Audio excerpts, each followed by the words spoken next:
Hello everyone, it's Teacher Ivy again. Welcome to this speaking mock test. I'm here with Phoo Pwint Kyaw, who took the test and got an overall score of band 7. So she is here to demonstrate how she did in her exam. So Demi, can you introduce a bit about yourself, the score that you get in the exam, and how the overall speaking test was? Okay, so my name is Phoo Pwint Kyaw, and so for overall score, I got a 7, and I got 7.5 in speaking mainly. And my speaking experience was really great, I have to say. The teacher is really friendly, and because of the examiner, I was like very comforting, and I was really great. Okay, so Demi, thank you for that. So we will start the speaking mock test. Okay.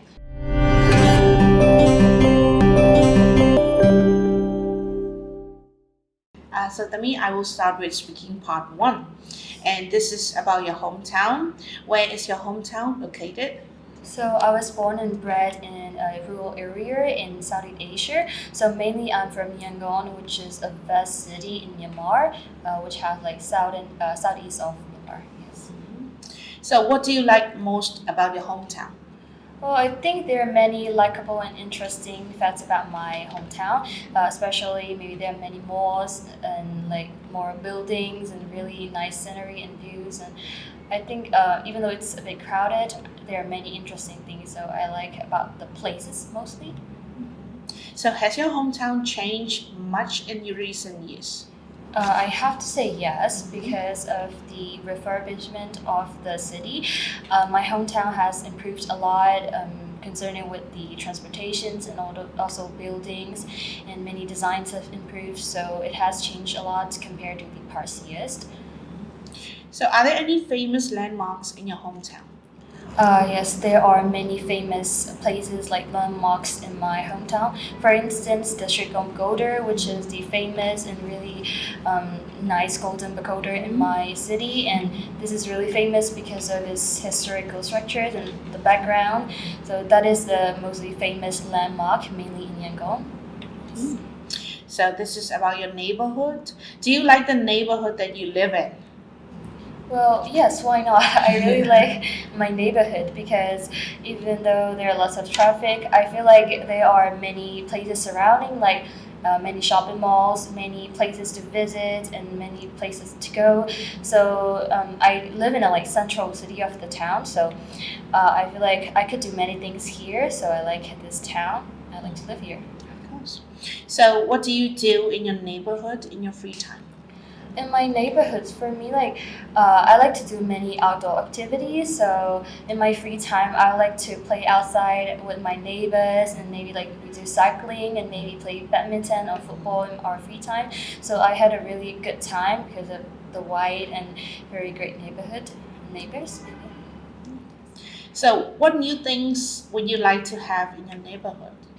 For the new things, maybe more development of maybe some parks or large areas that we children or maybe teenagers could play, rather than like other huge buildings or like skyscrapers like that. I want more green places and large spaces to do outdoor activities more, so it would be better to have those. Okay. So would you like to live in another neighborhood in your town?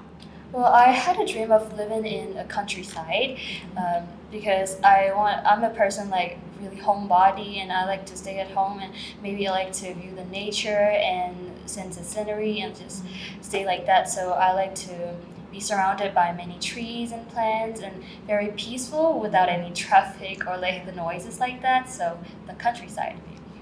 Okay, so this is another topic on social media. So which social media websites do you use? I use like several different kind of social medias, mainly Instagrams and Facebook. And I use those for like not for like deeply personal purposes like that. I just use this in my free time to have fun maybe. Okay. So how much time do you spend on social media sites? Well, even though I like to use social media, I don't feel like I should be addicted to it a lot. So I try to reduce my social media time these days, so maybe like 3 to 4 hours a day. I like to use that. Okay. So what kind of information about yourself have you put on social media? Well, I don't like uploading lots about myself on social media, but I am a part of the art community, so I like to post my artworks, and maybe in some special occasions, I like to post my photos and some of them. So I rarely post, but yes, those are the things that I post. Maybe. Hey, is there anything you don't like about social media? Well, there are several things, because I feel like most people like depend on social medias a lot, and they try to criticize what's on social media. And even though like the reality is like kind of different from social media, people tend to believe more like what's on the medias and things like that. So they even like think the false informations are true. So I think it's the downside of the social media that have bad influence on me. Okay, so that is the end of part 1. So we will continue with part 2. So I have given you a cue card with the question on it. So here you have to describe a very difficult task that you succeeded in doing as part of your work or your study. So you should say what task you did, why this task was very difficult, how you worked on this task, and explain how you felt when you had successfully completed this task. Okay, so you have 1 minute to note down your ideas, and after that you have to talk on this topic for 1 to 2 minutes. Okay, so use your pen.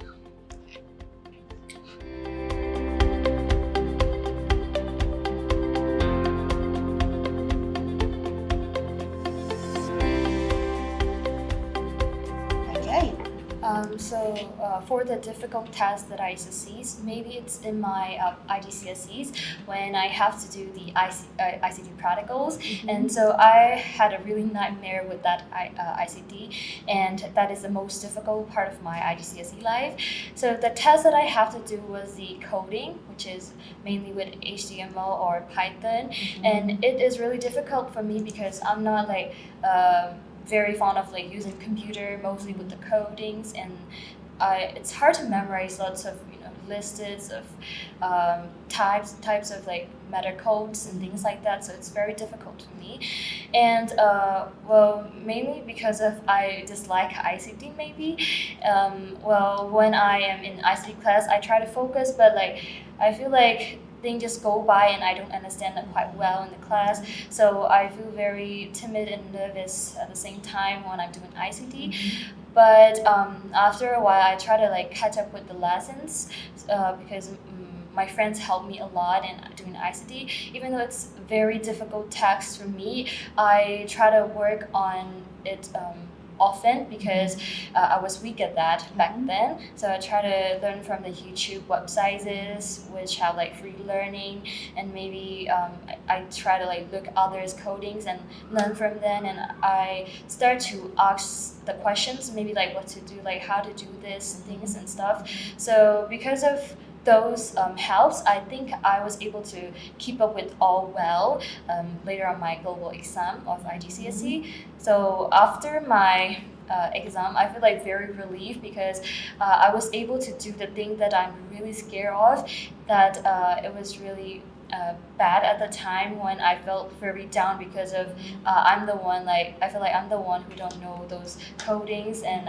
I'm the only one to feel like that down. So well, I feel very comforting after the exams, and I feel I could do well. And after the results are out, I feel like it's worth it. The results are like more than what I expected, so my hard work is really worth it, and I feel very happy for that. So would you try to take this again, the ICT subject, in the future? I don't think so. I'm not really fond of it, but like I have to try that because that is what I have to do in my exam. So, but my future career won't be connected to that because I don't really like that. Okay, so it's over. So let's move on with part 3, and this is about some difficult jobs. So what are the most difficult jobs that people do? I think there are many jobs that are really difficult. Maybe like it depends on the people taste and like that. If you're doing the job you don't like, you would consider that job as difficult. And mainly, I have to say like specifically firefighters. Maybe they have to go through the fires and like with lots of difficulties, and they can even get hurt by like helping others people. But they don't like care much about their life, and they try to help others. So I feel like that is really important. Like a difficult job that they choose. So why do you think some people choose to do difficult jobs? Maybe like some of them would have those jobs as a passion. Maybe the job that they want to do in future. Maybe their dream job. Some choose it because of it, and it's also mainly because those difficult jobs are challenging, and most people like to do the challenging ones, like try to face those difficulty and try to overcome that. So yeah, most people choose it that way, I believe. Okay. So do you agree or disagree that all jobs are difficult sometimes? I would completely agree with the fact that all jobs are difficult sometimes, because like everything is not easy at first. If you like the job, maybe it could be like less difficult. But if you are like first to start the job and like try to dive into the reality world of jobs, it might be difficult. Even though like the teachings or maybe like cooking, it could be difficult because like for example for chef, even though it's not like the most difficult jobs that people consider, like they have to put all the ingredients together with like have to get like perfect taste to get like great feedbacks. So it's also difficult. So like that's varies. The difficulty is very safe. Yeah. So this is on personal and career success. So how important it is for everyone to have a goal in their personal life? I believe that it's very important to have a goal in the personal life, because like I feel like if you set a goal for the future, you could like aim for that and you should try your best for that. So you at least have final goal to like look forward, or else you'll be like sometimes you could feel down or you could feel like I couldn't do this anymore. But if you have like a goal, the goal that you want to purchase or something like that, you will feel like I have to do that because that's my goal and I have to purchase it, or like I have to try my best to get it. So it's kind of like motivation if you set a goal. Yeah. Okay. So is it always necessary to work hard in order to achieve career success? Yes, I'm convinced that it's very necessary to do like hard works a lot, because since I mentioned before, like everything is not very easy if you start first.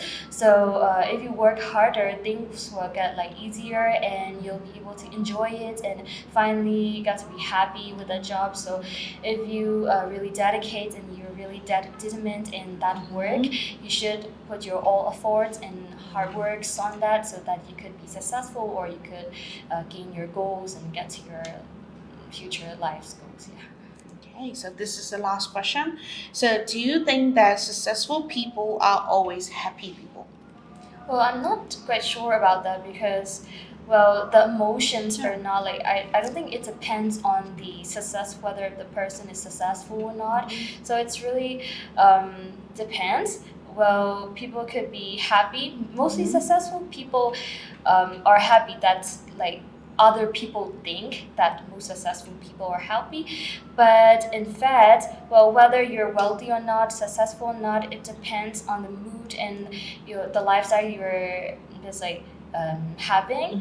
Well, we couldn't say that they're happy because they could buy many stuff, or like they could live happily, they could be successful and like they're very famous in their field, they must be like very happy. We couldn't say like that because we're not them. So like they have their own moods and their own emotion, so we couldn't describe others by just being successful or not. So it really depends. Thank you. So that will be the end of our speaking mock test. Okay. Thank you for that, Ami. So we have discussed in part 1 some very easy questions about the neighborhoods and social media. But for the part 2, I believe it is a bit challenging, and you did very well in task 2 and at the same time in part 3 as well. So, I believe if you're watching this video, sometimes you might get some difficult or challenging tasks that you have never thought about before, and it includes some jobs as well. So maybe you could learn something from this video regarding the vocabulary and the languages and also the ideas from the Phoo Pwint Kyaw. And I hope in the future I hope in the future you can apply the skills that you learned from this video and you got your dream score for your further studies. So I hope you get your desired band score and get to go to your dream university in the near future. So here's a goodbye from us and good luck. Bye bye.